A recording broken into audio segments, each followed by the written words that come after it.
रघुपति की बहुत बड़ाई। तुम मम प्रिय भरतहि सम भाई। सहस बदन तुम रोयस गावे। अस कहीं श्रीपति कंठ लगावे। सनकादिक भादि मुनीसा नारद सारद सहित अहिसा। जम कुबेर दिक्पाल जहाते। कवि को भी कही सके कहाते। तुम उपकार सुग्रीवाहि कीन्हा।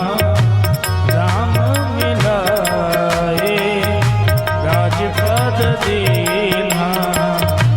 तुम्हरो मंत्र विभीषण माना। लंकेश्वर भय सब जग जाना। जुग सहस्त्र जो जन पर भानु। लील्योताहि मधुर फल जान। प्रभु मोदिका मेलि मुख माही। जलधि लाखी गए अचरज नाही। दुर्गम काज जगत के जेते। सुगम अनुग्रह तुम्हारे तेते। राम दुआरे तुम रखवारे। होत न बिन पैसारे। सब सुख है तुम्हारी सरना। तुम रक्षक को डरना। आपन तेज समारो आपन। तीनों लोक आँखते काँपे। भूत पिशाच निकट नहीं आवे। महावीर जब नाम सुनावे। नासे रोग हरे सब पीरा। जपत निरंतर हनुमत वीरा। संकट ते मान छुड़ावे। मन क्रम वचन ध्यान जो लावे। सब पर तपस्वी राजा। तिनके काज सकल तुम साजा। और मनोरथ जो कोई लावे। सोई अमित जीवन फल पावे। चारों जुग पर तापु तुम्हारा। है पद सिद्ध जगत उजियारा। साधु संत के तुम रखवारे। असुर निकंदन राम दुलारे। अष्ट सिद्धि नवनिधि के दाता। असबर दीन जानकी माता। राम रसायन तुम्हारे पासा सदा रहो। पति के दास तुम्हारे भजन राम जी को भावे। जन्म जन्म के दुख बिसरावे। अंत काल रघुबरपुर जाई। जहाँ जन्म हरि भक्त कहाई। और देवता चित्त न धराई। हनुमत से सर्व सुख करहि। संकट कटे मिटे सब पीरा। जो सुमरे हनुमत बलबीरा। जय जय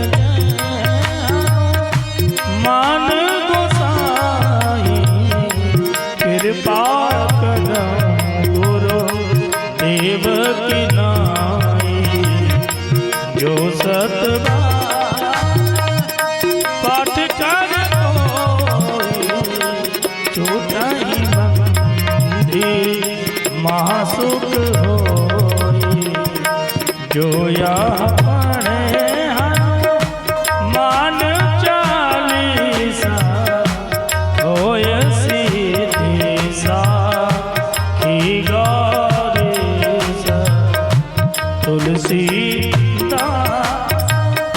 सदा हर चेरा। कीजे नाथ हृदय डेरा।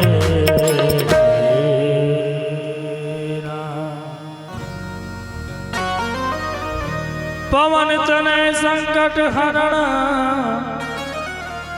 मंगल मूर्ति रूप। राम लखन सीता सहित हृदय बसहु सुर। सियावर रामचंद्र जी की जय।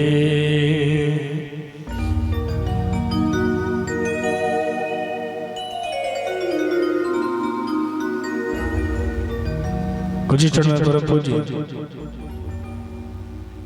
व्यास जी महाराज मंचासीन होंगे।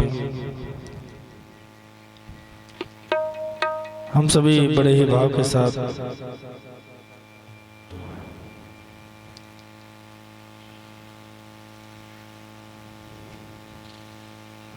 भगवान सीताराम जी के चरण शरण में बैठ करके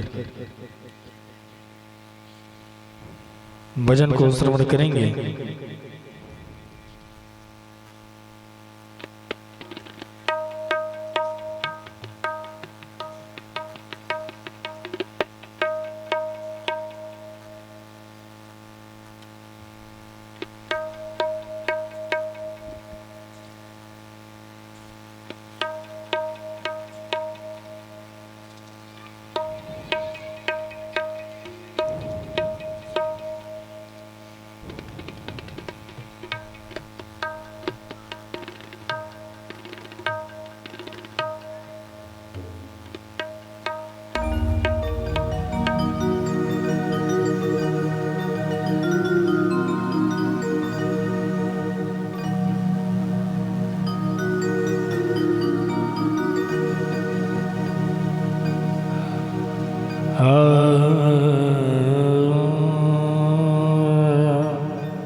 ले चल अपनी नागरिया,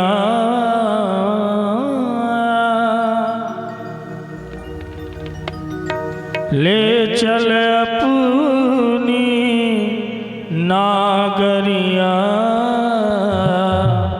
अवध बिहारी सांवरिया,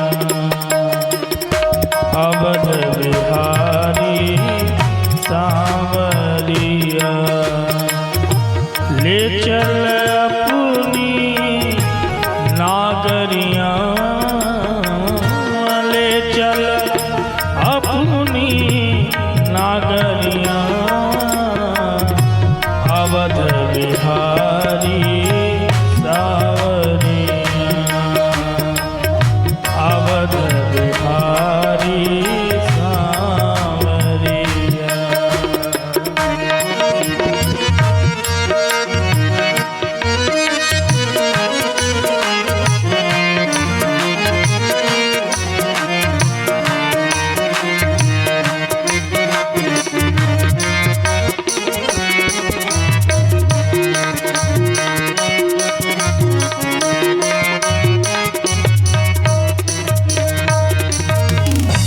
सरयू के तीरे अयोध्या नगर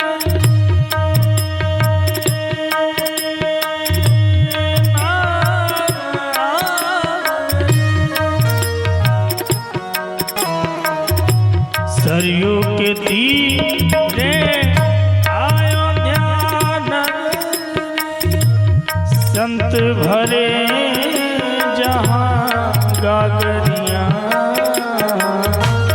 संत भरे जहाँ गागरिया अवध बिहारी सावरिया अवध बिहारी सावरिया। ले चल अपनी नागरिया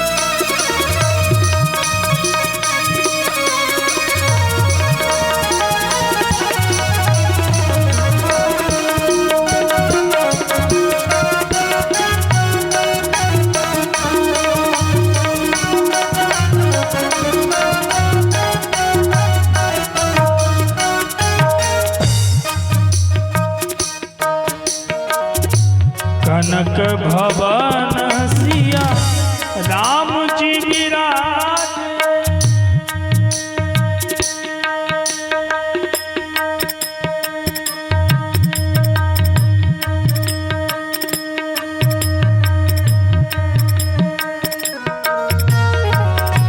कनक भवन सिया राम जी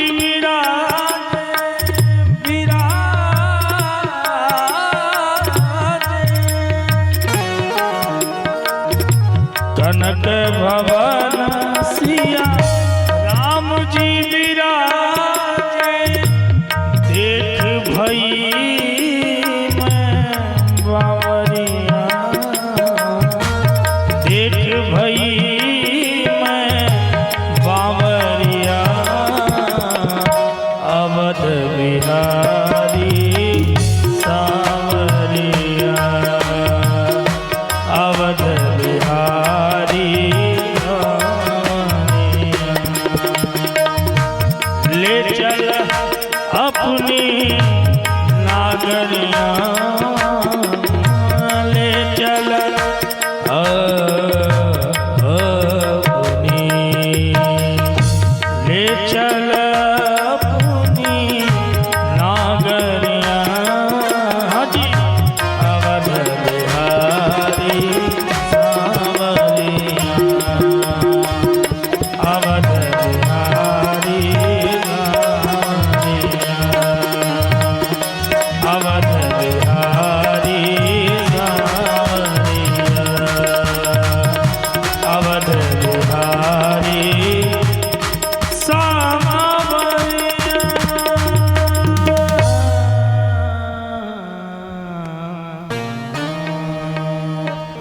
व्यास जी महाराज की। ओम वंशी विभूषितकरा नवनीरदाभात् पीताम्बरादरणबिम्बफलाधरोष्ठात् पूर्णेन्दुसुन्दरमुखादरबिम्बनेत्रात् कृष्णात् परं किमपि तत्त्वमहं न जाने।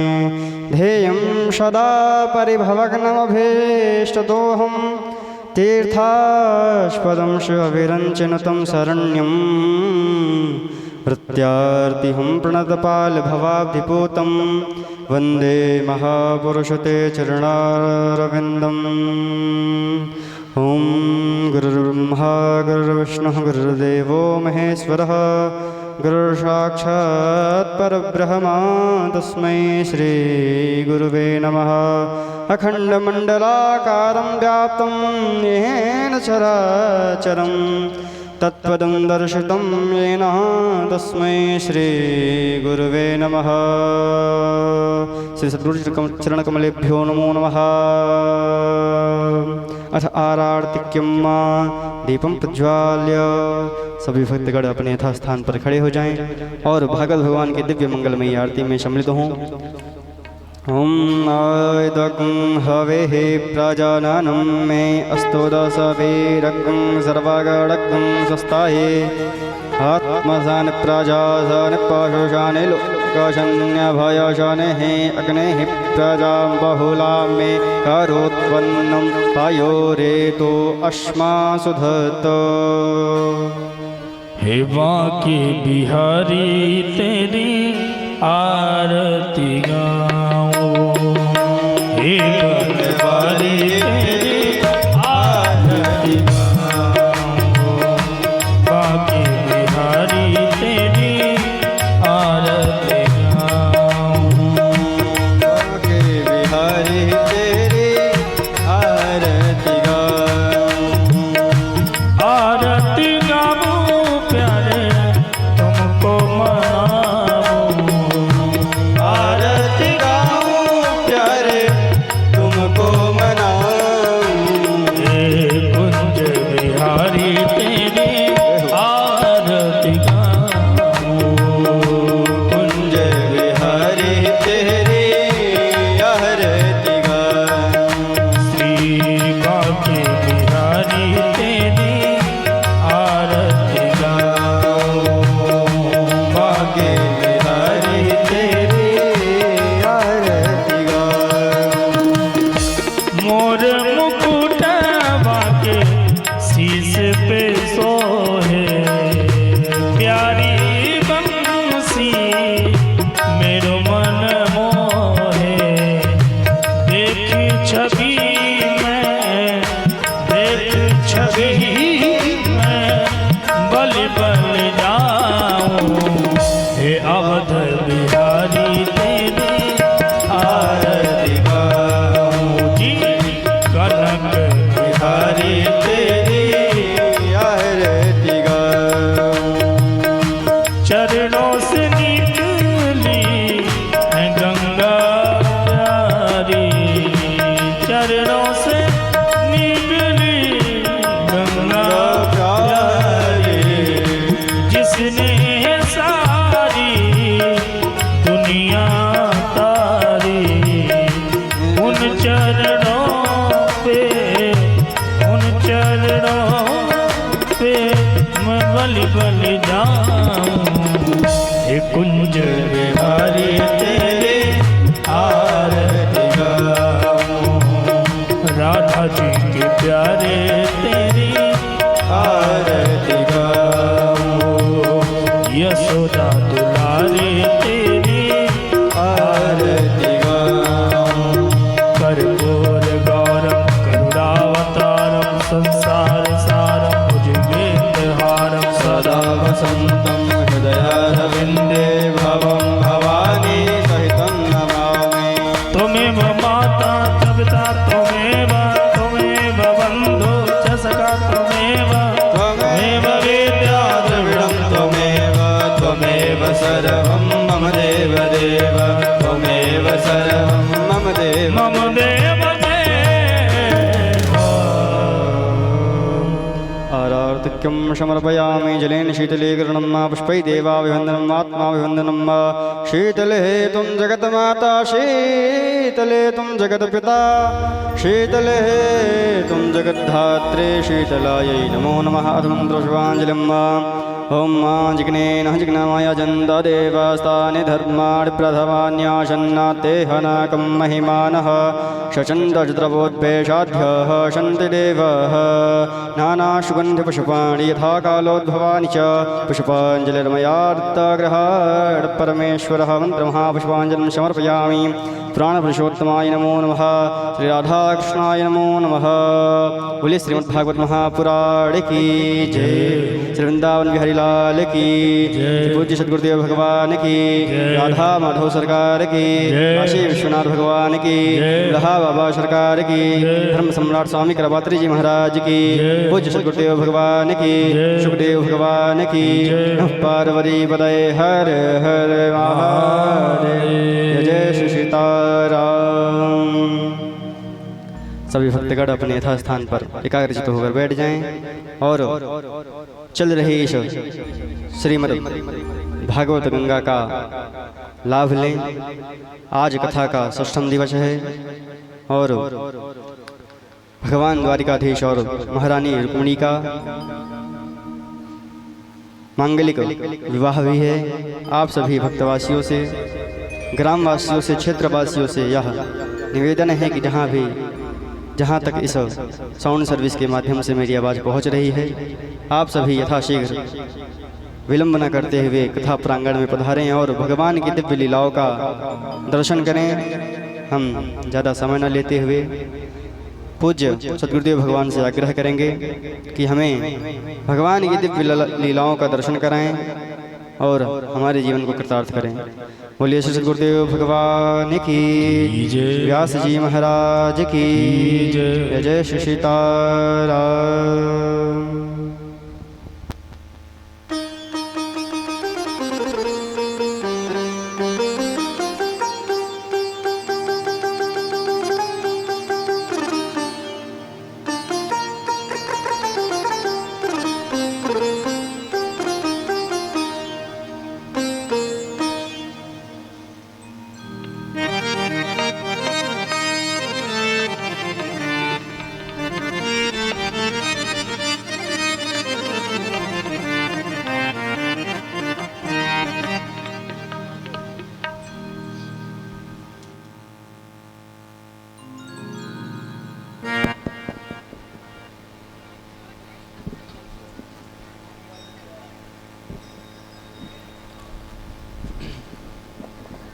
श्री राम। श्री परमात्मने नमः। श्री गुरुचरण कमलेभ्यो नमः। श्री वेद पुरुषाय नमः। स्वस्ति श्री गणेशाय नमः।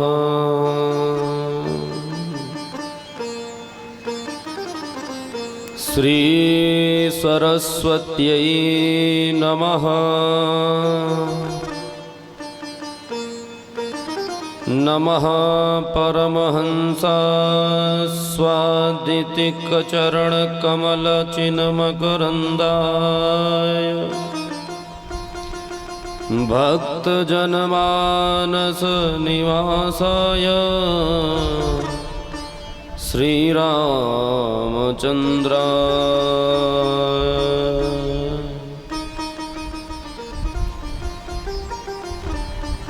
स्वामिन् त्वदीयौ चरणाब्जकेशरौ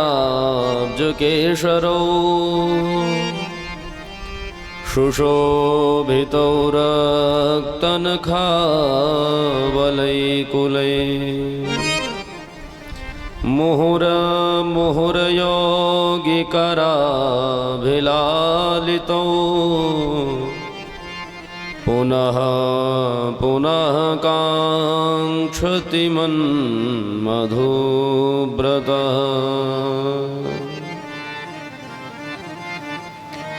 स्वामिनां सत्यशीलानां स्वमधिद्वारमावृतम् कामदं कल्पशाखीव नित्यं विजयते तराम् नारायणं नमस्कृत्य नरं चैव नरोत्तमम् देवीं सरस्वतीं व्यासं ततो जयमुदीरये।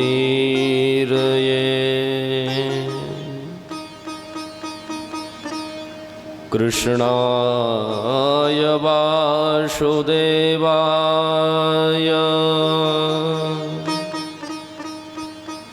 हरये परमात्मने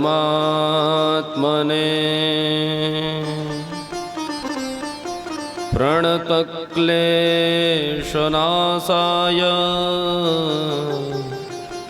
गोविन्दाय नमो नमः।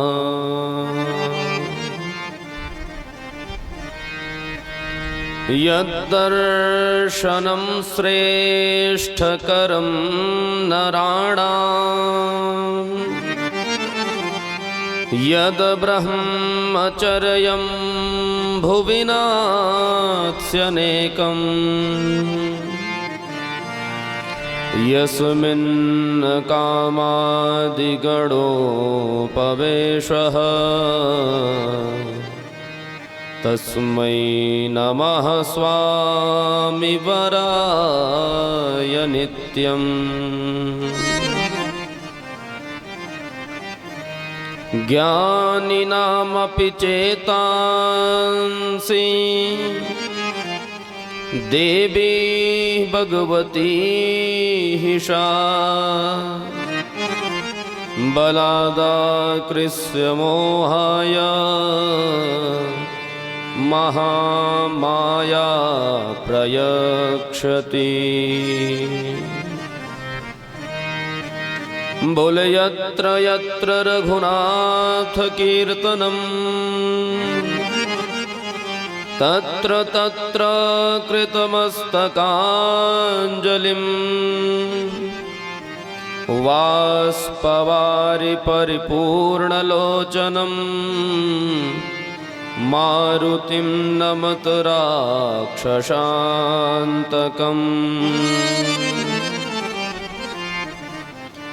अंजनानंदनं वीरं जानकी शोकनाशनं कपीशमक्षहन्तारं वन्दे लङ्काभयङ्करम्।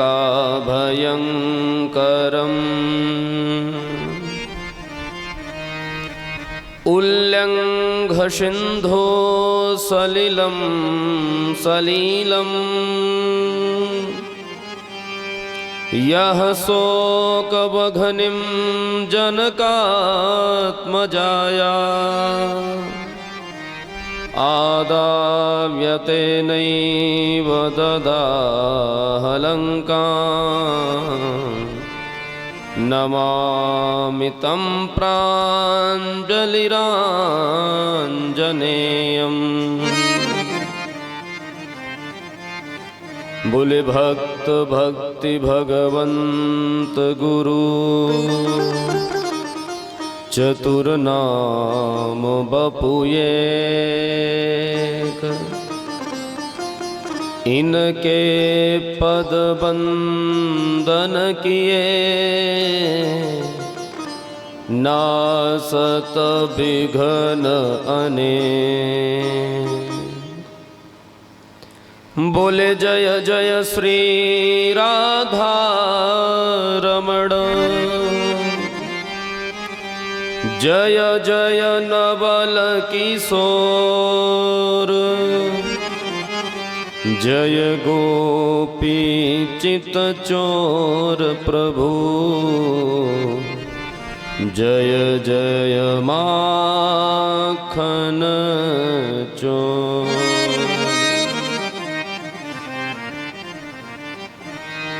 अपने अपने घरन की सब काहू को पीर, तुम्हें पीर सब घरन की। धन्य धन्य रघुबीर, धन्य धन्य रघुबीर।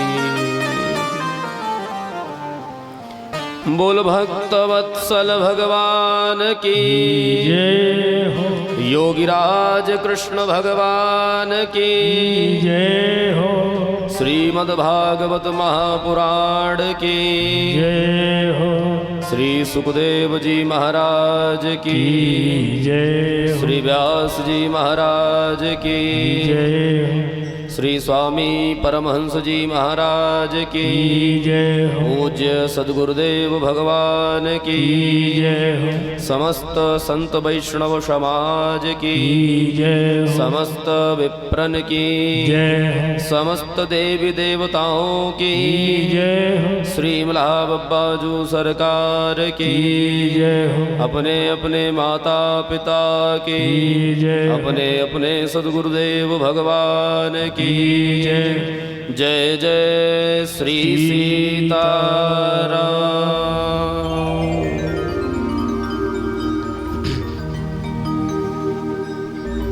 हरिशरणम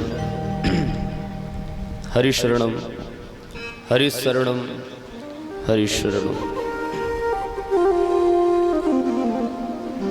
परम मंगलमय अकारण करुणा वरुणालय भक्तवांक्षा कल्पतरु बालकृष्ण लाल की वांगमयी प्रतिमूर्ति श्रीमद्भागवत महापुराण के श्रवणार्थ आज खष्टम दिवस की द्वितीय कालीन बेला में उपस्थित परमादरणीय कृष्ण कुमार उपाध्याय जी सपत्नीक पुत्र पौत्र बंधु बांधव शुभेक्षुजन सहित एवं समुपस्थित भगवान के परम प्रिय भक्तगण भक्तिमयी माताएं, आइए हम सभी ग्रंथ का आश्रय लें। उससे पूर्व हम सभी परमपिता परमात्मा के नाम का उच्चारण करें। नाम का उच्चारण करने मात्र का आश्रय यही है। हमारे अंतःकरण में जो अंधकार है, तिमिर है, परमात्मा का नाम उच्चारण करने मात्र से वो नष्ट हो जाए। इसलिए सभी लोग मिल करके साथ में गाएं कि परमात्मा आप जैसी करुणा करोगे, जैसी कृपा करोगे और जहाँ रख दोगे हम वहीं रहेंगे। सभी लोग हाथ जोड़ करके निवेदन करें और गाएं। बोलिए भक्त वत्सल भगवान की जय। जहाँ नाथ रख दोगे, जहाँ नाथ रख दोगे वहीं मैं रहूँगा। जहाँ ले चलोगे वही मैं चलूँगा। जहाँ ले चलोगे गाइए। वही मैं चलूँगा। जहाँ ले चलोगे वही मैं चलूँगा। जहाँ नाथ रख दोगे, हे प्यारे, जहाँ नाथ रख दोगे वही मैं रहूँगा। जहाँ ले चलोगे वही मैं चलूँगा।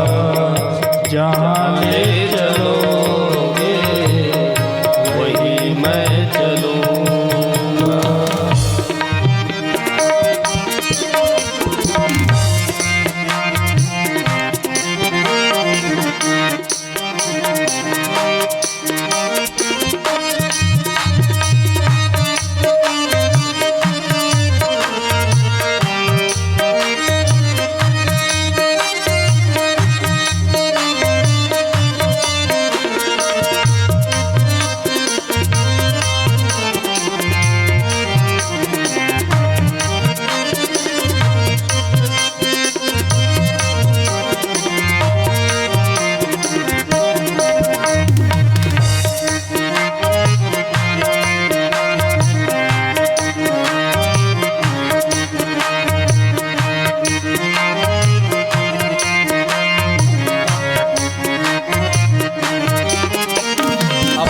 शरीर का समर्पण कर दीजिए परमात्मा के पास और कहिए, ये जीवन समर्पित चरण में तुम्हारे, ये जीवन समर्पित चरण में तुम्हारे, तुम ही मेरे सर्वस्व, तुम ही प्राण प्यारे, तुम ही मेरे सर्वस्व, तुम ही प्राण प्यारे, तुम्हें छोड़ कर ना, तुम्हें छोड़ कर ना किससे कहूँगा, जहाँ ले चलोगे वहीं मैं चलूँगा, ले चलोगे हे प्राणनाथ वहीं मैं चलूँगा, जैसे नाथ रख दोगे, ऐसे नाथ रख दोगे, वैसे रहूँगा, जहाँ ले चलोगे वहीं मैं चलूँगा, जहाँ ले चलोगे वहीं मैं चलूँगा।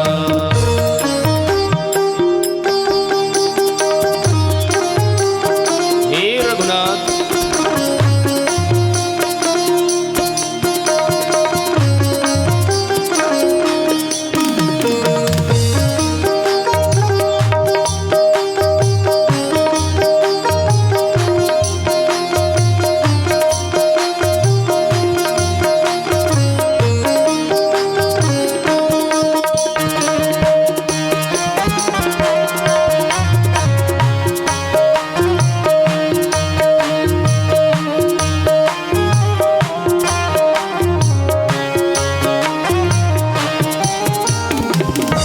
न कोई उलहना है, ना कोई अर्जी, कर लो करा लो तुम्हारी ही मर्जी, न कोई उलहना ना कोई अर्जी, कर लो करा लो तुम्हारी जो मर्जी, कहना भी होगा तो, हे प्यारे कहना भी होगा तो तुम्ही से कहूँगा, जहाँ ले चलोगे वहीं मैं चलूँगा, जहाँ ला चलोगे वहीं मैं चलूँगा, जहाँ नाथ रख दोगे,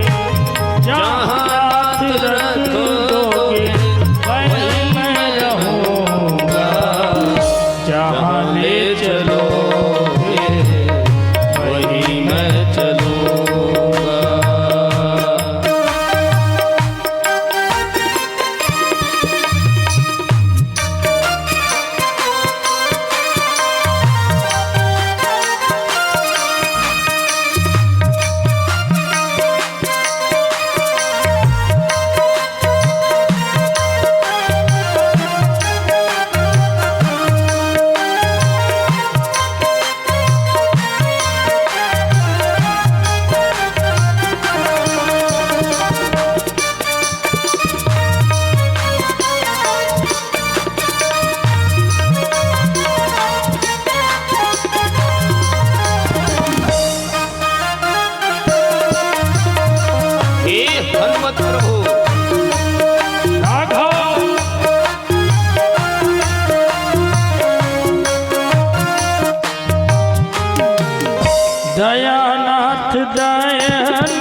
सहाओगे नाथ जो भी, सहाओगे नाथ जो भी, खुशी से सहूंगा। जहाँ ले चलोगे वहीं मैं चलूंगा, जहाँ नाथ रहोगे वहीं मैं रहूंगा। जहाँ नाथ रख दोगे, जहाँ नाथ रख दोगे वहीं मैं रहूंगा। जहाँ ले चलोगे वहीं मैं चलूंगा, जहाँ नाथ रहोगे वहीं मैं चलूंगा। जहाँ ले चलोगे वहीं मैं चलूंगा, जहाँ ले चलोगे वहीं मैं चलूंगा। बोल भक्तवत्सल भगवान की जय, योगिराज कृष्ण भगवान की जय। अब आर्त भाव से आइए हम अपने इस मन मयूर को लेकर के चलें। कहाँ? जहाँ पर 88,000 महात्मा एकत्र होकर के श्री सूत जी महाराज के माध्यम से सुख परीक्षित संवाद श्रवण कर रहे हैं। और वह पावन स्थान है नैमिषारण्य।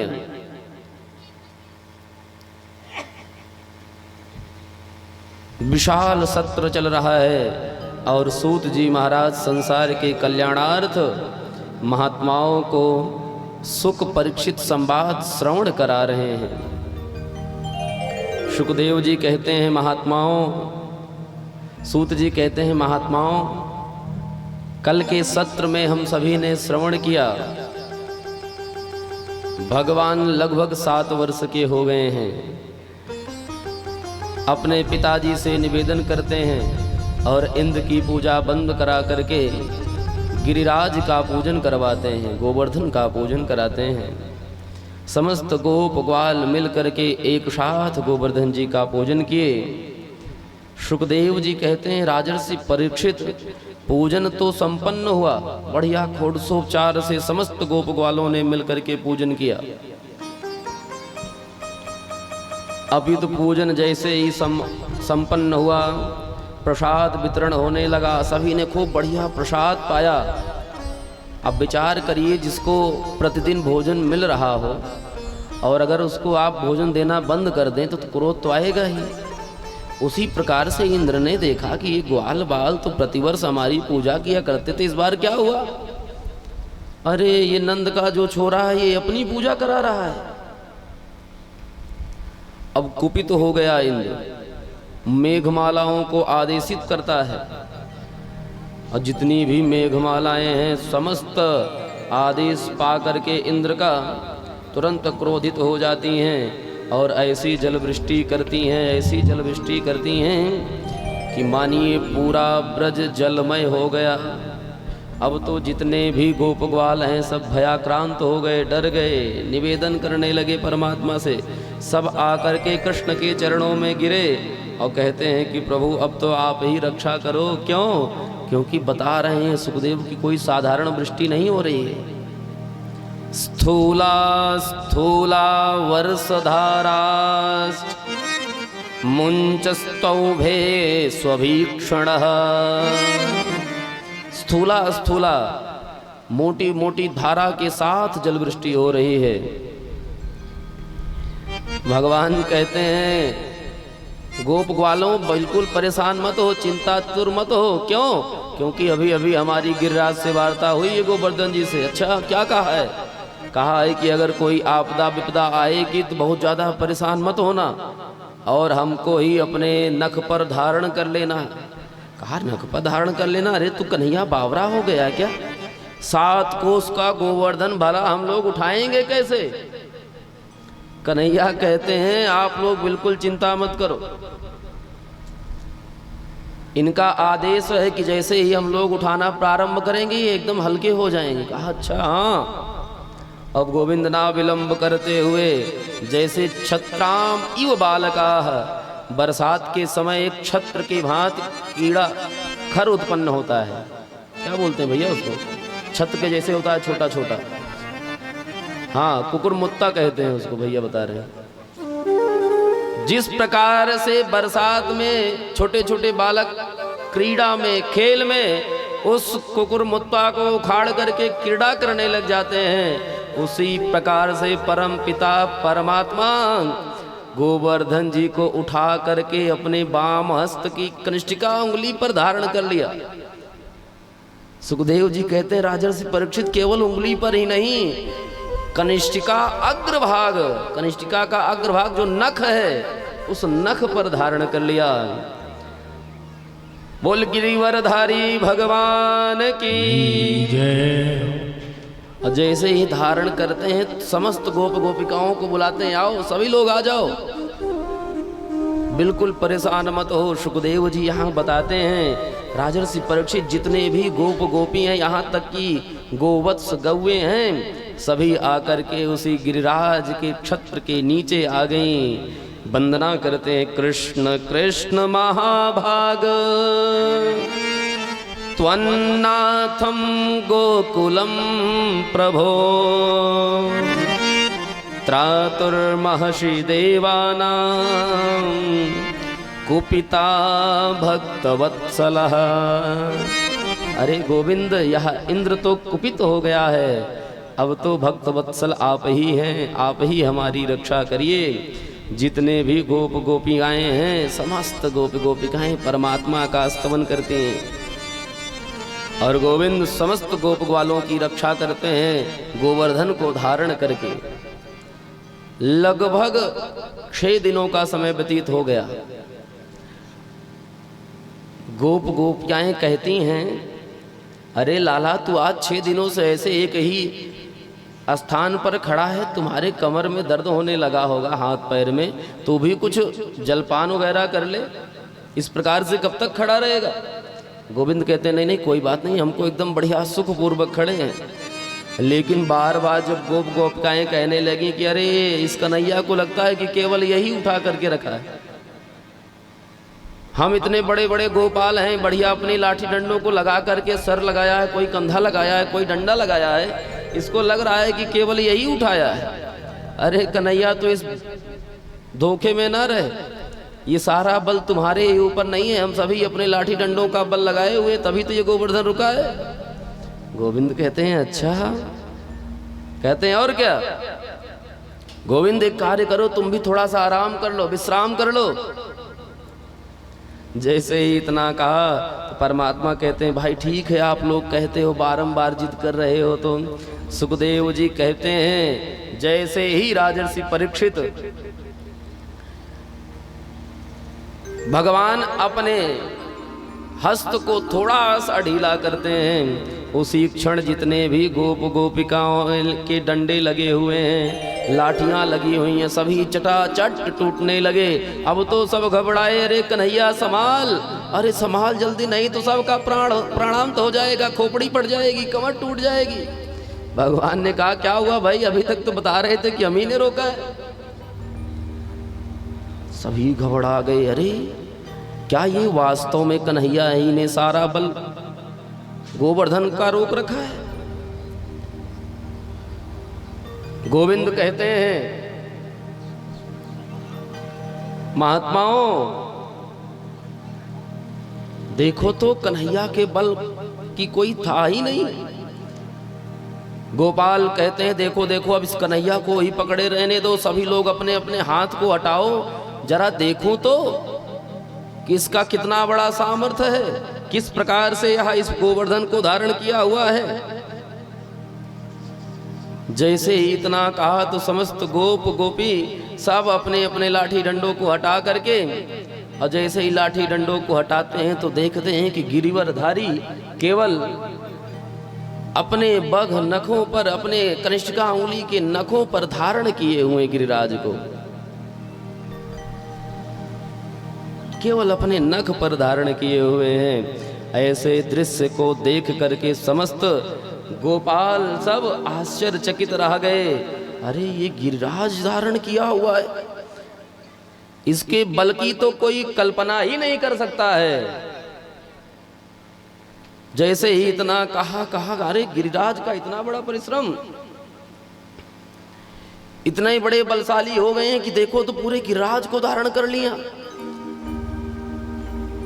अरे मैं तो पहले ही कहता था कि ये कोई साधारण बालक नहीं है, ये तो परमपिता परमात्मा ही हैं, ये कोई साधारण बालक नहीं है। जैसे नख पर गिरवर लीन्यो ध्याये कन्हैया मेरो बा। गिरिवर धारण कर लिया है परमात्मा ने।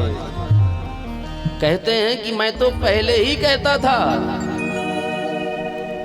कि ये कोई साधारण बालक नहीं है, ये तो परमपिता परमात्मा है। जैसे ही देखा गोप ग्वालों ने सब आश्चर्य में पड़ गए कि ये साक्षात परमपिता परमात्मा है, भगवान है। गोपाल कहते हैं अरे भैया मैं कोई भगवान नहीं हूं, इसमें मेरा कोई सामर्थ्य ही नहीं है। अच्छा तो कैसे तुमने इस इतने विशालकाय पर्वत को उठा लिया? भगवान कहते हैं देखो हमारे पास एक बड़ा ही सुंदर मंत्र है। कहा मंत्र है? बोले हाँ। कैसा मंत्र? अरे अभी अभी हमको गिरिराज जी ने प्रदान किया है, और इस मंत्र का प्रभाव यह है कि जैसे ही इस मंत्र का मैं स्मरण करता हूँ तो सामने वाले का जो बल है वो हमारे अंतःकरण में आ जाता है। और भैया इसमें केवल हमारा ही नहीं, आप सभी का बल सम्मिलित है, और जब आप सभी का बल हमको प्राप्त हो गया तो मैं गिरिवर को उठा लिया। कहा अच्छा। अब तो इतने में मधुमंगल खड़ा हुआ कहता है कि वही तो मैं विचार कर रहा था कि जिस कन्हैया को मैं खेल खेल में कबड्डी में हरा दिया करता था, आज इस कन्हैया के पास इतना बल कहाँ से आ गया?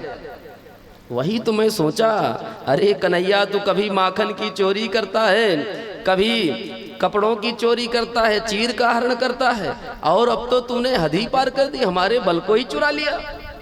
कितना बड़ा चोर हो गया भाई तू, चल जल्दी मेरे बल को वापस कर। गोविंद कहते हैं कि यह सर्व सामर्थ्य तो आप सभी का है। कई बोल पड़ते हैं कछु माखन को बल बढ़ो और कछु गोपिन करी सहाय। श्री राधे जी की कृपा से मैंने गोवर्धन लियो उठाए। अरे इसमें हमारा कोई सामर्थ्य नहीं है, सामर्थ्य तो आप सभी का है। कुछ माखन का बल प्राप्त हो गया और किसी गोपियों का, गोप ग्वालों का जो बल है उसको हमने हरण कर लिया। इसी के कारण हमको बल प्राप्त हो गया। अरे इसमें हमारा कोई सामर्थ्य ही नहीं, यह सारा सामर्थ्य तो आप सभी का है। जब इस प्रकार से भगवान कहने लगे, भगवान कहते हैं अब समझ में आया कितना, गोप ग्वाल कहते हैं कि अब समझ में आया कितना बल तुमको कहाँ से प्राप्त हो गया। 7 दिनों का लगभग समय व्यतीत हो रहा है, और जा करके गोप ग्वाल नंद बाबा से कहते हैं नंद बाबा ये बताओ क्या ये छोरा तुम्हारा ही है? आश्चर्य हो गया गोप ग्वालों को। कहीं ऐसा तो नहीं है कि तुमने कहीं इस छोरे को पाया तो नहीं, कहीं उठा तो नहीं लाए? हमको तो यह संदेह लग रहा है कि ये छोरा तुम्हारा नहीं है, इस छोरे को तुम कहीं से उठा करके लाए हो। गोप ग्वाल बोल पड़ते हैं नंद बाबा से, क्वा सप्ताह यनो बालः क्वा महाद्रि विधारणम् ततो न जायते शंका ब्रजनाथ तवात्मजे। गोप ग्वाल कहते हैं क्वा सप्ताह नौ बाला, अरे ये 7 वर्ष का बालक, इसको इतना सामर्थ्य कैसे प्राप्त हो गया? और इस अद्भुत कार्य को यह कर रहा है महाद्रि विधारणम। इस विशाल 7 कोस के गिरिवर को 7 वर्ष के कन्हैया ने कैसे धारण कर लिया? ये कोई साधारण बालक नहीं है। क्या ये वास्तव में तुम्हारा बालक है या कहीं से उठा करके लाए हो? ब्रजनाथ तवात मजे, अरे बताओ तो। अब आज नंद बाबा कहते हैं भैया गोपालो, आज मैं आपको एक रहस्य बताता हूँ। कहा रहस्य? कहा हाँ, कैसा रहस्य? कहा भैया मैं आपको एक बड़ा ही सुंदर रहस्य बताता हूँ।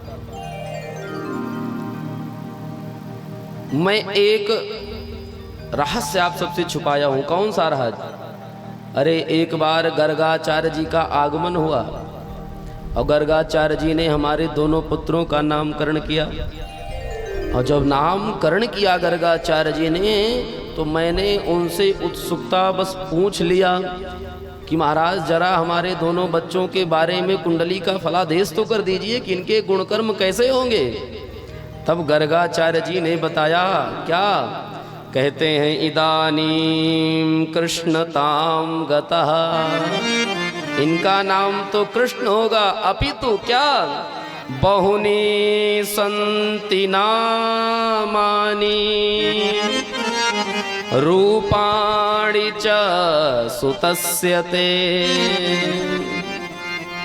कहते हैं गर्गाचार्य ने कहा कि बहुनी संति नामानि और रूपाणि च सुतस्य ते, इनके अनेकों नाम होंगे और अनेकों इनकी महिमा होगी, गुणगणों की महिमा होगी। जैसे जैसे इनके गुण कर्म बढ़ेंगे उसी प्रकार से इनकी ख्याति होगी। गुण कर्मानुरूपाणि तान्याहं वेदनो जनः।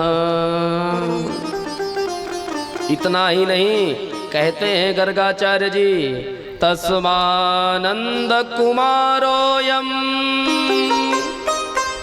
नारायण समो गुणैः।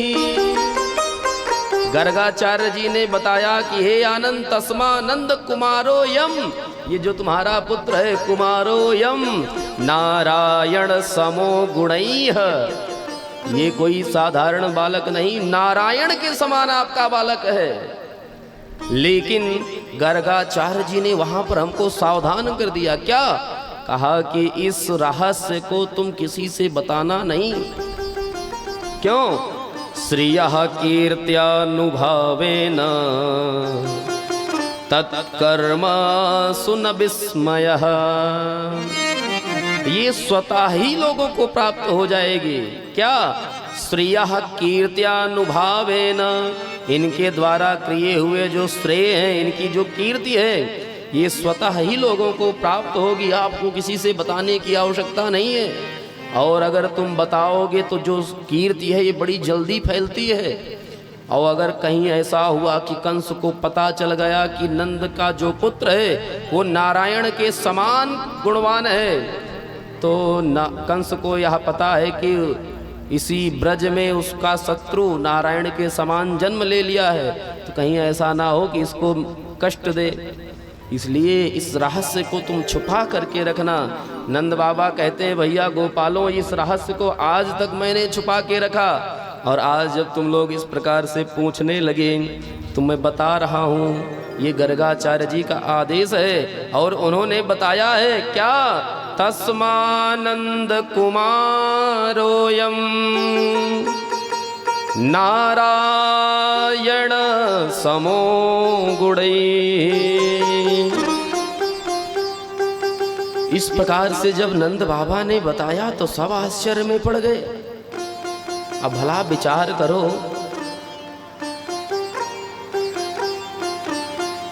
भगवान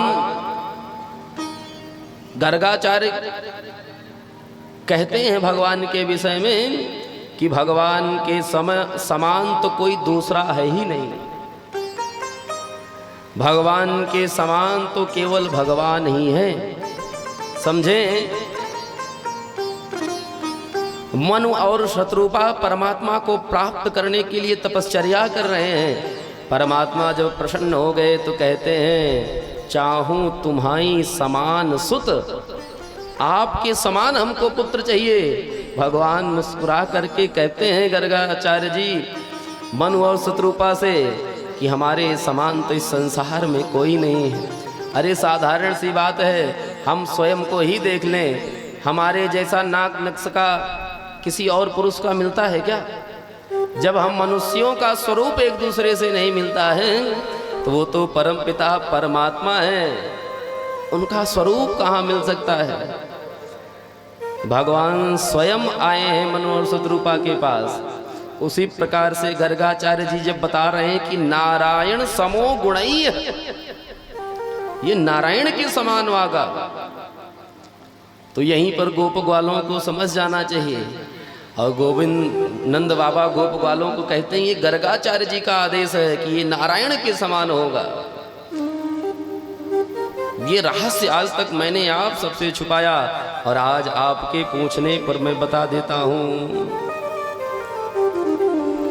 इस प्रकार से जब कहा तो सब आश्चर्य में पड़ गए। वही तो मैं सोच रहा था कि इसके पास इतना बल कहां से आया। लेकिन गोविंद ऐसी ऐसी मीठी मीठी बात करते हैं गोप ग्वालों से कि सबको अपनी मीठी मीठी बातों में फंसा लेते हैं और सबको यही लगता है कि भगवान नहीं, हमारा कृष्ण है, हमारा कन्हैया है, जिसके साथ हम क्रीड़ा करते हैं, कबड्डी खेलते हैं। परमात्मा ऐसी ऐसी बातों को करते हैं और कहते हैं ये तो हमारे पास एक बढ़िया सा मंत्र है, उसी का उच्चारण किया और आप सब का बल हमारे पास आ गया। कहा है भाई अभी तक माखने का चोरी करते थे आप, चीर की चोरी करते थे, अब बलची आने लगे, चलो जल्दी हमारा बल वापस करो। भगवान कहते हैं अच्छा भाई लो अपना बल। इस प्रकार से परमपिता परमात्मा दिव्य आनंद की लीला कर रहे हैं। सुखदेव जी कहते हैं राजर्षि परीक्षित, अष्टमी तिथि की यह बात है और नवमी को भगवान कृष्ण यथावत गिरिराज को उनके स्थान पर स्थापित किया। समस्त गोप ग्वाल आनंदित हो रहे हैं, प्रफुल्लित हो रहे हैं। अब इधर इंद्र मन में विचार करता है कि चल करके देखूं तो कि ब्रज की क्या स्थिति है। जब आकर के देखता है तो आश्चर्य में पड़ जाता है। यहां पर तो धूल उड़ रही है। सुखदेव जी कहते हैं राजर्षि परीक्षित, रामा अवतार में परमपिता परमात्मा महारानी जगत जनक नंदिनी सीता जी के कहने पर अगस्त ऋषि को प्रसाद पवाने के लिए बुलाया। भोजन महारानी सीता बना रही हैं, लेकिन भोजन पवाते पवाते शिथिर हो गई। जा करके रघुनाथ से निवेदन करती हैं कैसे ब्राह्मण को बुला लिए हैं आप, भोजने नहीं बंद कर रहे हैं। कहा देवी आपकी ही तो इच्छा थी कि अनेकों ब्राह्मणों को बुला करके प्रसाद पवाओ, तो अनेकों के समान ही यही एक ही ब्राह्मण है, इन्हीं को पवा लो प्रसाद। कहती हैं सरकार ये आपकी लीला आप ही संभाले।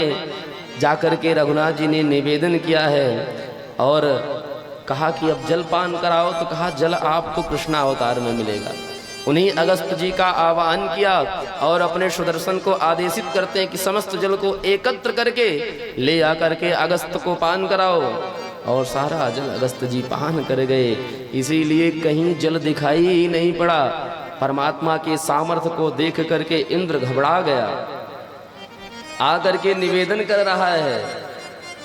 देखा कि जब यहाँ पर धूल उड़ रही है तो अब मैं क्या करूं, कहीं ऐसा ना हो परमपिता परमात्मा हमारे ऊपर रुष्ट हो जाएं।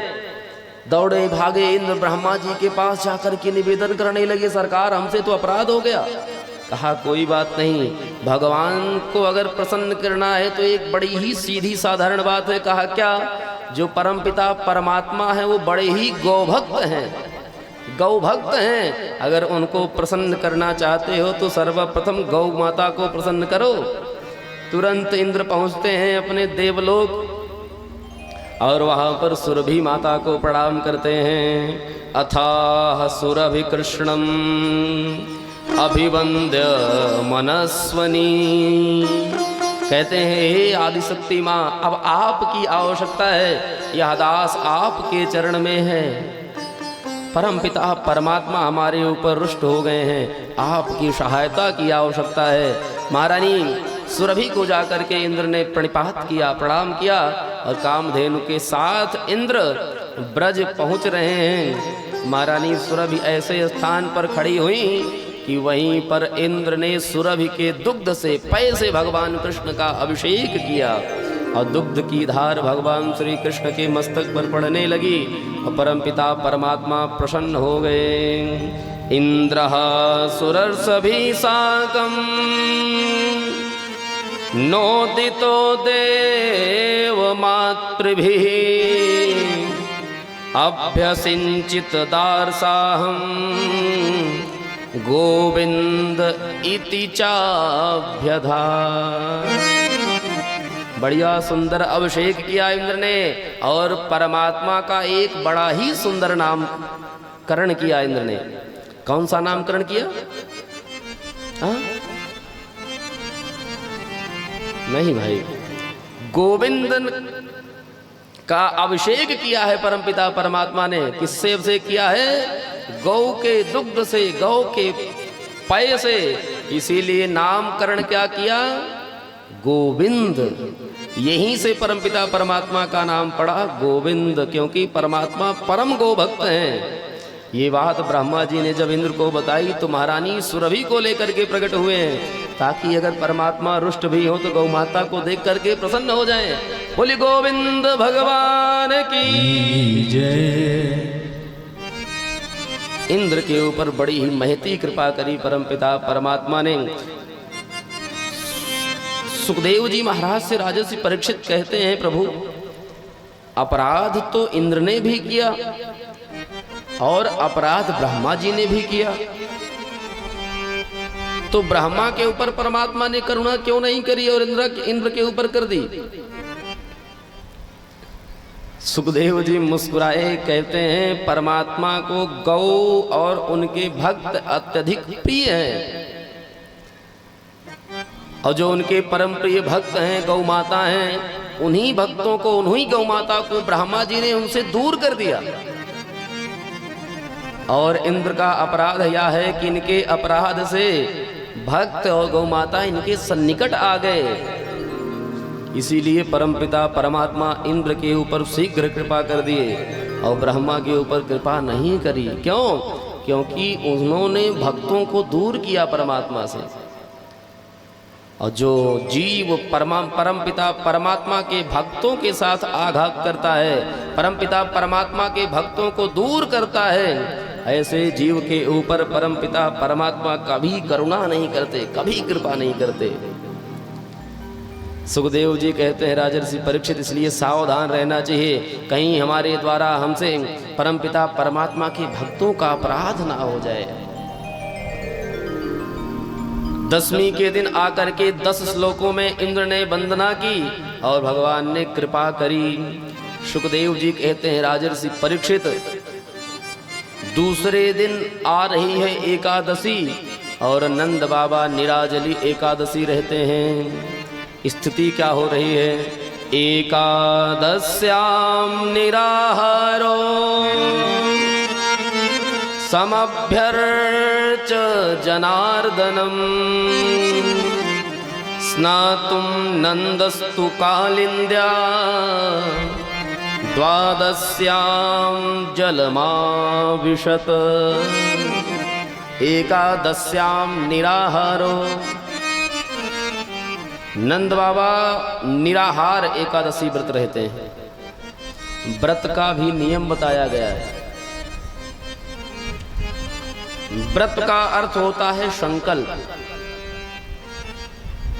सुंदर संकल्प कि आज हम अपने अंतःकरण में पूरे दिन कभी भी अधर्म का विचार नहीं करेंगे, मन में क्लेश नहीं आएगा, मन में कठोरता नहीं आएगी, अंतःकरण में हमारे किसी भी जीव के प्रति हम कुछ बुरा विचार नहीं करेंगे। इस बात का संकल्प लेते हैं, व्रत करते हैं। और आहार को ग्रहण नहीं करेंगे, अन्न ग्रहण नहीं करते हैं नंद बाबा। सुखदेव जी कहते हैं, राजर्षि परीक्षित, और नंद बाबा को ऐसा प्रतीत हुआ कहीं ऐसा ना हो कि द्वादशी आ जाए, द्वादश्याम जलमाविशत, और अर्धरात्रि में प्रातः काल हुआ नहीं, अर्धरात्रि में ही जाकर के कालिंद्याह, कालिंदी में स्नान करते हैं, डुबकी लगाते हैं। और डुबकी तो लगाए लेकिन बाहर निकले ही नहीं। सुखदेव जी कहते हैं राजन परीक्षित, वरुण के दूत आए और नंद बाबा को पकड़ करके लेके चले गए वरुण लोग। अर्धरात्रि में तुम आकर के वरुण का अपमान करते हो। अब इधर गोप ग्वाल नंद बाबा को ढूंढ रहे हैं, कहीं दिख ही नहीं रहे नंद बाबा। गोप ग्वाल आकर के बताते हैं भगवान समझ गए, और जाकर के कालिंदी में छलांग लगाई, पहुंचे वरुण लोग। अब जैसे ही वरुण ने देखा भगवान कृष्ण को, साष्टांग प्रणिपात किया। नंद बाबा वही कोने में बैठे हुए मन में विचार कर रहे हैं, अरे कन्हैया, यहाँ वरुण लोक में भी कन्हैया का परिचय है। अरे देखो तो मेरे पुत्र की क्या बढ़िया व्यवस्था है। जो दूत हमको पकड़ करके ले आकर के बंदी बना करके यहाँ पर रखे हैं, आज वही दूत हमारे पुत्र कन्हैया को प्रणाम कर रहे हैं, प्रणिपात कर रहे हैं। यहाँ तक कि साक्षात वरुण भी प्रणाम कर रहे हैं। ऐसे दृश्य को देख करके नंद बाबा आश्चर्यचकित हुए। वरुण ने कहा सरकार कैसे आना हुआ? कहा अरे जिनको बंदी बना करके रखे हो ये हमारे पिता हैं। सरकार हमसे बड़ा अपराध हुआ, मुक्त करके ले आके आते हैं ब्रज। और आज नंद बाबा अपने पुत्र कन्हैया का खूब प्रचार प्रसार कर रहे हैं। अरे जानते हो ये कोई साधारण बालक नहीं, इसका परिचय तो वरुण लोक तक है। अरे जिन दूतों ने हमको बंदी बना करके रखा था, जैसे ही कन्हैया को देखा साक्षात प्रणिपात किया। गोप ग्वाल कहने लगे मैं तो पहले ही जानता था कि ये कोई साधारण बालक नहीं, ये साक्षात परब्रह्म है, नारायण है। अब तो समस्त ब्रजवासी कन्हैया के पास आकर के निवेदन करने लगे, तुम मुझसे झूठ बोले हो, कपटी हो, सही सही बताओ तुम भगवान हो। भगवान जब बारंबार इस प्रकार के गोप ग्वालों की बातों को सुनते हैं, अच्छा ये बताओ मान लो मैं भगवान हूं तो क्या करोगे तुम लोग बताओ? अगर मैं भगवान हूं तो क्या करोगे हमारे साथ? गोप ग्वाल कहते हैं अरे भैया अगर तुम भगवान हो तो बने बैठे रहो, हमसे क्या मतलब है, लेकिन हमारी यह एक इच्छा है कि अगर तुम वास्तव में भगवान हो तो हमको अपने बैकुंठ का दर्शन करा दो, हम भी तो देखें कि बैकुंठ कैसा है। भगवान ने कहा कि देखो हम भगवान हैं या नहीं है इससे मतलब नहीं है, लेकिन हाँ हम आपको बैकुंठ का दर्शन अवश्य करा सकते हैं। अच्छा वास्तव में कहा हाँ, किसको किसको बैकुंठ का दर्शन करना है? समस्त गोप ग्वाल खड़े होकर के कहते हैं हम सभी को करना है, चलो। भगवान सबको लेकर के पहुंचे ब्रह्मकुंड। अब वृंदावन में रमण जी का जो मंदिर है, जो बन गए होंगे उनको पता होगा, रमण जी के मंदिर के जस्ट एकदम बगल में ब्रह्मकुंड है। वहीं पर पहुंचते हैं परमपिता परमात्मा समस्त गोप ग्वालों के साथ और कहते हैं कि चलो जिसको जिसको बैकुंठ का दर्शन करना हो इसी में छलांग लगाओ। अब गोप ग्वाल लोगों को ऐसा लगा कि परमात्मा मजाक कर रहे हैं, हास्य कर रहे हैं। कन्हैया देख अगर तू कह रहा है तो मैं वास्तव में छलांग लगा दूंगा, फिर जिम्मेवारी आपकी होगी। अरे कन्हैया कहते बैकुंठ का दर्शन करना है ना? कहते हाँ। अरे तो छलांग लगाओ। अब सभी गोप ग्वाल लगाते हैं छलांग ब्रह्मकुंड में और जाकर के निकलते हैं बैकुंठ में। जैसे ही बैकुंठ में पहुंचते हैं, क्या दिव्य अलौकिक महिमा है बैकुंठ की, क्या सुंदर दृश्य है। गोप ग्वाल देखते हैं इतना सुंदर दृश्य बैकुंठ का, सभी विमोहित हो गए। और जैसे ही द्वार पर पहुंचे बैकुंठ के सुंदर सुंदर द्वारपाल जय विजय 4-4 हाथ वाले खड़े हैं। अरे इस मित्रों ने कहा कि अरे देखो तो देखो, अभी तक तो हम 2 ही हाथ वालों को देखे, तो यहाँ पर तो 4 हाथ वाले खड़े हैं। जैसे ही 4 हाथ वालों को देखा गोप ग्वाल पहुंचे और जय विजय से कहते हैं भैया जय जय श्री सीताराम, जय श्री कृष्ण, जय सिया राम।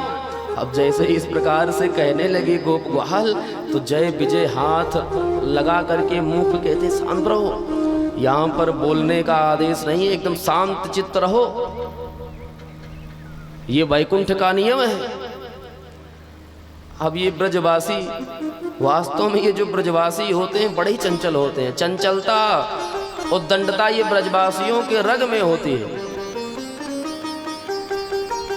अब बड़ी सावधानी पूर्वक जय विजय को प्रणिपात करते हुए ब्रजवासी अंतापुर में प्रवेश होते हैं वैकुंठ के। इतना ही नहीं, इतने में मित्र मंडली की दृष्टि पड़ी ब्रह्मा जी के ऊपर। कहते हैं भैया अभी अभी तो हम लोगों ने 4 हाथ वालों को देखा था, अब देखो यहाँ पर 4 खोपड़ी वाले भी उपस्थित हैं। अरे देखो तो इनको कौन है। ब्रह्मा जी हाथ जोड़े खड़े हैं। इतने में दृष्टि पड़ती है, अरे छोड़ो 4 सर वालों को, अरे उधर देखो 4 मुंह वाले भी बैठे हैं। भगवान भूत भावन भोलेनाथ भी उपस्थित हैं। ऐसे दृश्य को देख करके समस्त ब्रजवासी आश्चर्यचकित हो रहे, क्या सुंदर वैकुंठ है। इतने में एक साथ समस्त ब्रजवासियों की दृष्टि पड़ी।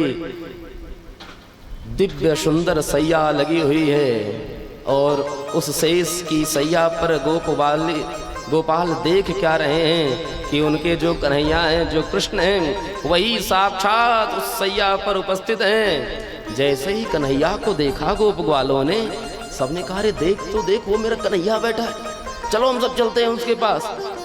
अब जैसे ही सब ब्रजवासी कन्हैया के पास जाने लगे, द्वारपालों ने रोक दिया, ये यहाँ की मर्यादा है, इससे आगे नहीं जा सकते हो। ना तो बात कर सकते हो, ना कन्हैया के पास जा सकते हो, ना स्पर्श कर सकते हो, ना बात कर सकते हो। ब्रजवासियों ने कहा कि ऐसे जब ऐसे वैकुंठ का हम क्या करें, जब हम अपने परमपिता परमात्मा को देख नहीं सकते, बात नहीं कर सकते, स्पर्श नहीं कर सकते, तो ऐसा वैकुंठ हमारे किस काम का है। इससे अच्छा तो हमारा वृंदावन ही है, हमारा ब्रज ही है, जहाँ पर हम अपने कृष्ण को घोड़ा भी बना देते हैं, गधा बना करके उनके पीठ पर बैठ जाते हैं, उनके साथ कबड्डी भी खेल लेते हैं। अरे ये वैकुंठ हमारे किसी काम का नहीं है, जहाँ पर हम अपने कृष्ण को छू ना सकें, स्पर्श ना कर सकें, दर्शन ना कर सकें। ऐसा वैकुंठ हमारे किस काम का। हमारे लिए तो हमारा वृंदावन ही प्यारा है, हमारा ब्रज ही प्यारा है। और जोर से समस्त गोप ग्वाल निवेदन करते हैं कि गोविंद हमको लेकर के चलो वृंदावन। चलो जी श्री वृंदावन धाम, बड़ी सुंदर महिमा वृंदावन की। चलो जी श्री वृंदावन धाम, रटेंगे राधा जो को नाम, बसे जहाँ कृष्ण मुरारी, ओढ़ के कांवरकारी, बसे जहाँ कृष्ण मुरारी, ओढ़ के कांवरकारी, बसे जहाँ कृष्ण मुरारी, ओढ़ के कांवरकारी। चलो श्री वृंदावन तो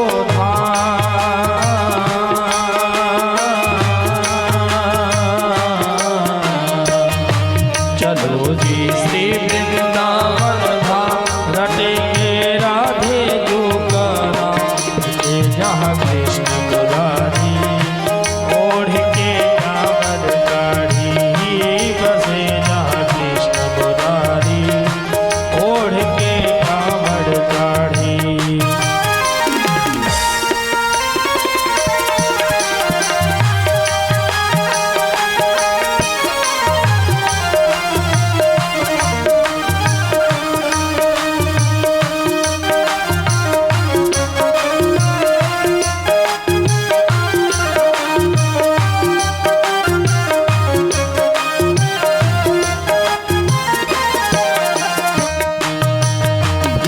रात होत हम श्री यमुना जी जाएंगे, हाँ जाएंगे। भक्त कह रहा है कि वृंदावन जाने के बाद करना क्या है। कहते हैं जैसे ही प्रातः काल हो, पहुंच करके श्री यमुना जी में डुबकी लगाएंगे। अब डुबकी लगाने के बाद क्या करना है, अगर कभी हमारा वृंदावन जाना हो तो देवालयों का तो दर्शन करेंगे ही, राधा रमण लाल का दर्शन तो करेंगे ही, बिहारी जी का दर्शन तो करेंगे ही, लेकिन श्रेष्ठ कार्य क्या होना चाहिए, वहां जाकर होत हम श्री यमुना जी जाएंगे, हाँ जाएंगे। परिक्रमा दे जीवन सफल बनाएंगे, हाँ बनाएंगे। सबके पूरण का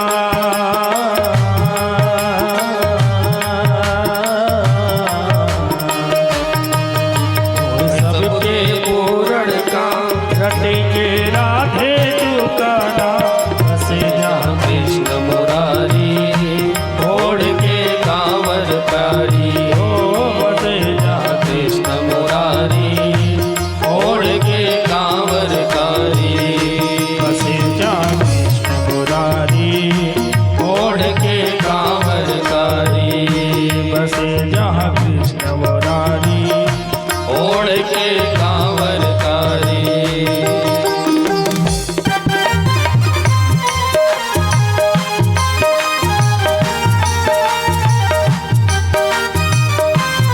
हरि बोल।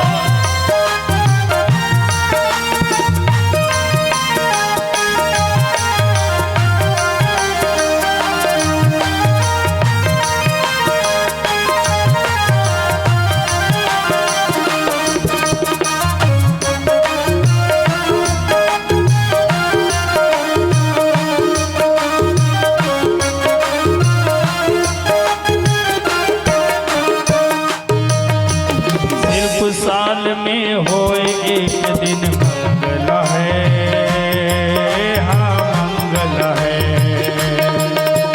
सिर्फ साल में होए एक दिन मंगल है, हाँ मंगल है। बड़े नीत नए तेरे फूल की बगला है, फूल बगला है। बड़े नीत नए तेरे फूल की बगला है, हाँ बगला है। अरे क्यों भटके खामा अरे क्यों भटके खामा खा रटेंगे राधा जो को नाम मिलेंगे कृष्ण मुरारी ओढ़ के कांवर कारी कृष्ण मुरारी ओढ़ के कांवर कारी चलो श्री वृंदावन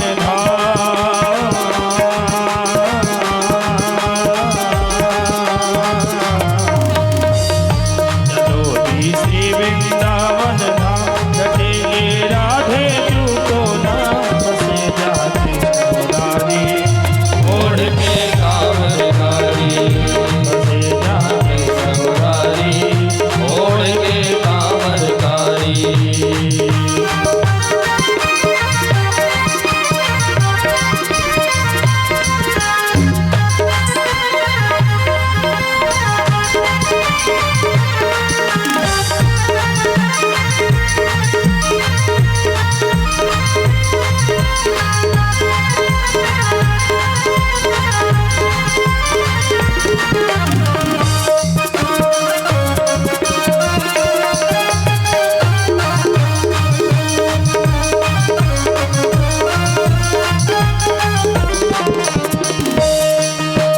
दूर दूर से नर नारी सब आते हैं, सब आते हैं। दूर दूर से से नर नारी सब आते हैं सब आते हैं। अक्षय तीज को दरस चरण के पाते हैं, आते हैं। हो अक्षय तीज को चरण के पाते हैं, आते हैं। करे सब मन के पूरन का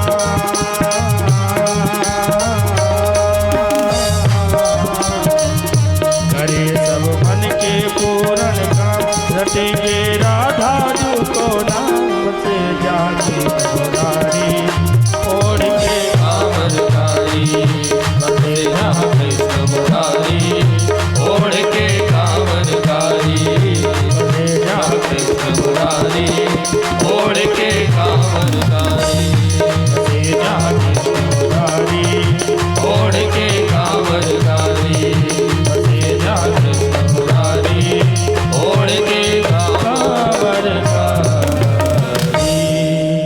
जैसे ही गोप ग्वालों ने मन में इच्छा प्रकट की, अरे कन्हैया ये तो वैकुंठ हमारे किसी काम का नहीं है। इस वैकुंठ में हम रह करके क्या करेंगे, जहां आपका दर्शन भी नहीं कर सकते, आपका स्पर्श भी नहीं कर सकते। इससे अच्छा तो हमारा वृंदावन है। समस्त गोपाल पहुंचते हैं वृंदावन और कहते हैं ये वैकुंठ किसी काम ही का नहीं है हमारे। बताओ, जहां पर आपको हम समीप नहीं जा सकते, आपसे वार्ता नहीं कर सकते, ऐसे वैकुंठ में हम जा करके क्या करेंगे। इससे अच्छा तो हमारा वृंदावन ही है। सुखदेव जी कहते हैं राजर्षि परीक्षित, परमात्मा के कई अवतार हुए हैं, लेकिन इन सभी अवतारों में सबसे सरलीकरण अगर किसी अवतार का हुआ है तो वो केवल कृष्णा अवतार का है। सबसे सरलीकरण अगर अवतार है तो केवल कृष्णा का है। भगवान श्री कृष्ण समस्त भक्तों को प्राप्त हुए हैं, प्रत्येक जीव को प्राप्त हुए हैं। जो भी चाहता था वो जा करके परमपिता परमात्मा के साथ क्रीड़ा बनाकर खेलाता, गदा बना करके खेलता, कबड्डी खेलता, नाना प्रकार की क्रीड़ाएं करता। सुखदेव जी कहते हैं सबसे सरलीकरण अगर किसी अवतार का है तो वो कृष्णा अवतार का है, श्रेष्ठ अवतार है। और भक्तों की के ऊपर बड़ी सुंदर महती कृपा की है। सुखदेव जी कहते हैं राजर्षि परीक्षित, अब वह सुंदर समय आया, भगवान ने देखा वह दिव्य सुंदर शरद ऋतु आ गई। और शरद ऋतु में जब आती है तो बढ़िया पुष्प वगैरह सुवासित हो जाते हैं। चमेली आदि के पुष्प दिव्य खिल रहे हैं, सुगंधित हो रहे हैं। बढ़िया सुंदर सुहावनी मंद शीतल सुगंधित हवा चल रही है। सुखदेव जी कहते हैं राजर्षि परीक्षित, परमात्मा अपनी वेणु का निनाद करके समस्त जीवों को यह दर्शाया कि आपके मनोरथ की मैं सिद्धि करूंगा। और आज परमपिता परमात्मा पुनः अर्धरात्रि में अपनी दिव्य बांसुरी का निनाद कर रहे हैं। मानिए समस्त जीवों को बताना चाहते हैं कि आज आपके मनोरथ की सिद्ध करने वाले हैं। परीक्षित ने कहा महाराज कैसा मनोरथ, कहा सुनो।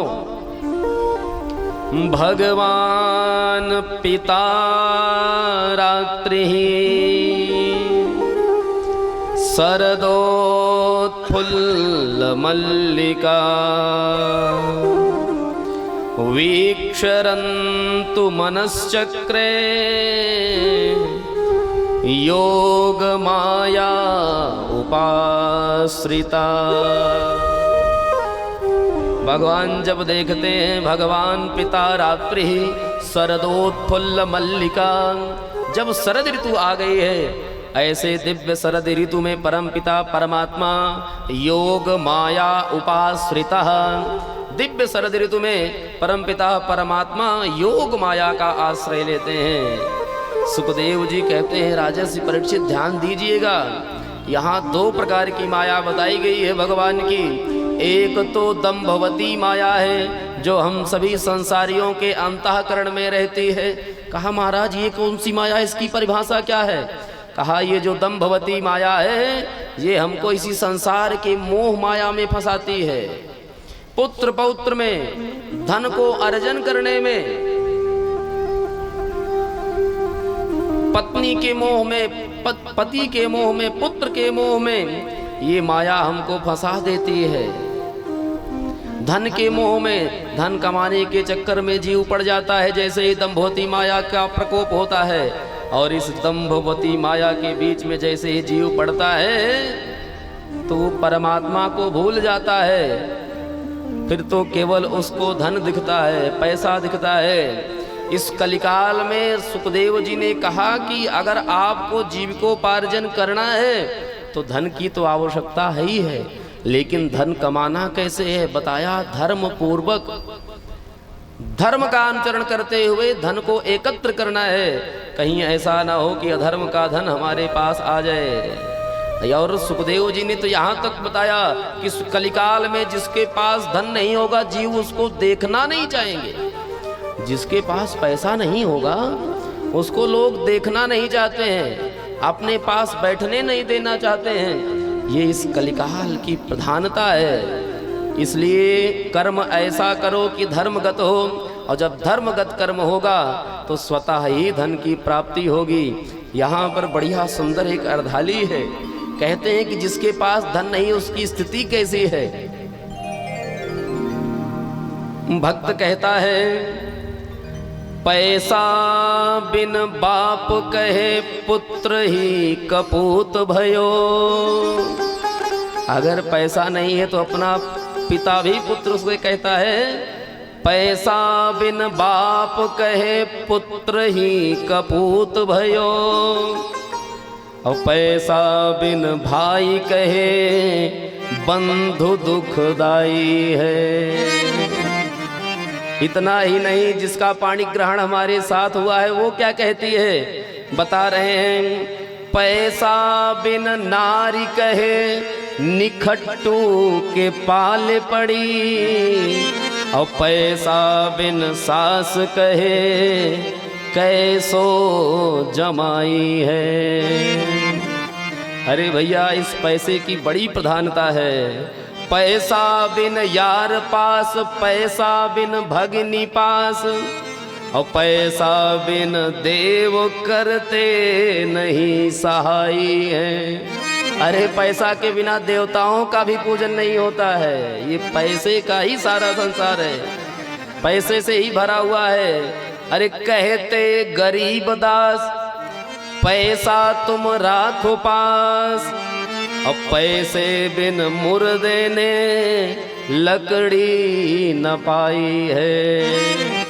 यह सारा संसार तो भैया पैसों का है।